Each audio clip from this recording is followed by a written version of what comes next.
Hey guys, the 124 scale and 180 scale crawlers are very popular these days and there are a lot of different models to choose from. So I have ordered a lot of different ones to give you my opinion about those models. So in this video we're going to have a look at this EazyRC Arizona.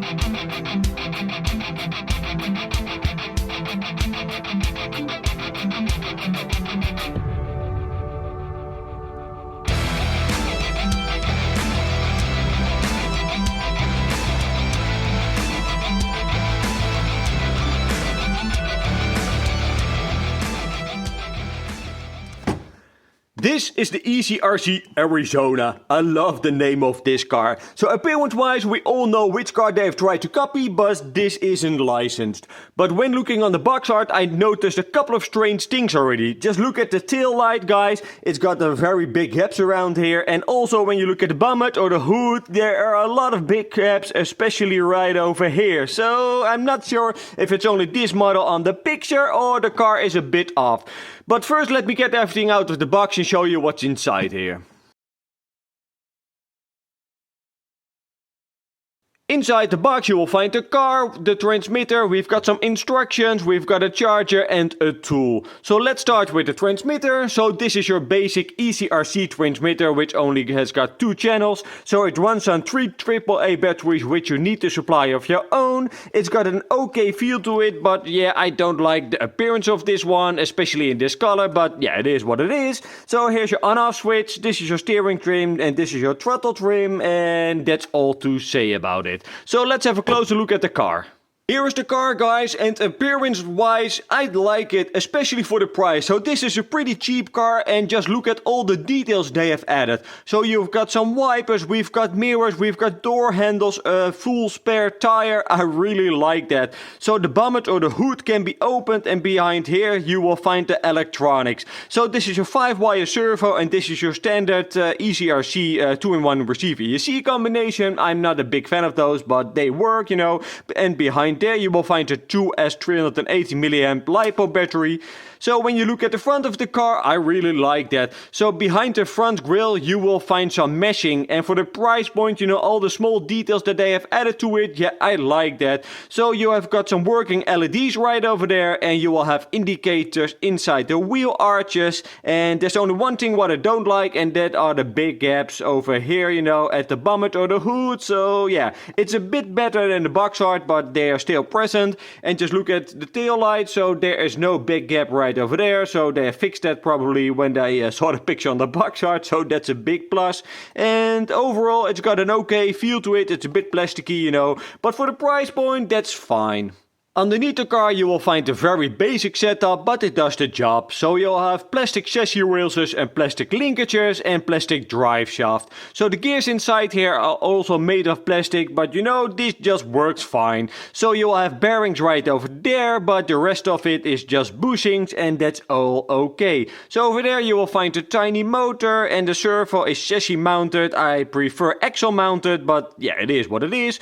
So you'll have a 5-link bar setup right over there, it's a 4-link over there, and yeah, that's all to say about it. So let me throw in some batteries in the transmitter and turn the car on.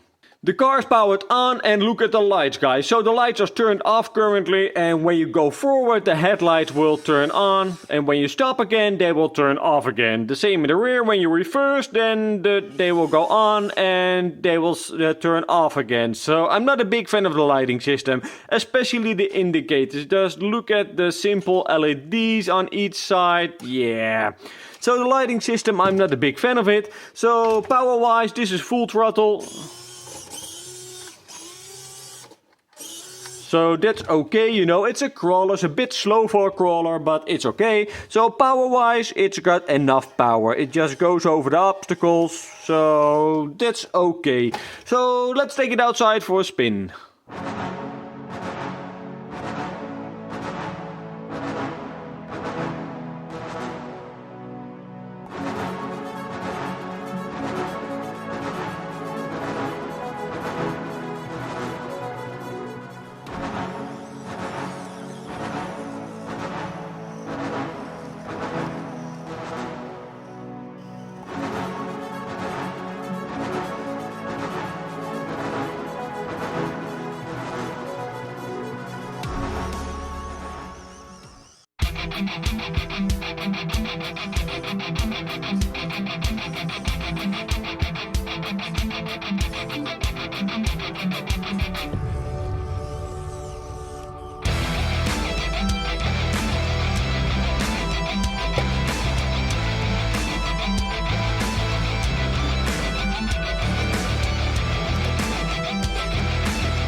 That was the driving with the EazyRC ARIZONA, and I've got a bit of a mixed opinion about this car. So electronic wise, I don't like this car. The 2-in-1 receiver ESC combination that EazyRC uses, I hate those. You know, you will have almost no good modulation, and if you want to get over an obstacle, for example, you know, it's just too jerky in my opinion. So if you buy this car and you want to do an upgrade, I really suggest to put in the FMS one or the FlySky one, the 2-in-1 receiver ESC combination. I will put the link down below so you can check that out for yourself, because these are much better, and when you throw those into a car like this, the handling would be much better and much more smooth. So what I really do like about this car is just the appearance and the price. So for the price you will get a good looking car with a good basic, you know, all the chassis, the driveline and everything works fine, you know, and it's just a good setup for this car, but just change the electronics and then you will have a very nice rig to ride. So yeah, overall this car is okay. Oh, another thing what I didn't like is the bumper or the hood. When driving over a bumpy road, this just pops open a tiny bit and it will sit like this. So yeah, but that's a small thing. Yeah, overall this car is okay. Alright guys, that was it for today. Thank you for watching. Please subscribe to my channel. If you got any questions or suggestions, leave a comment below and I will see you in the next video. Bye bye.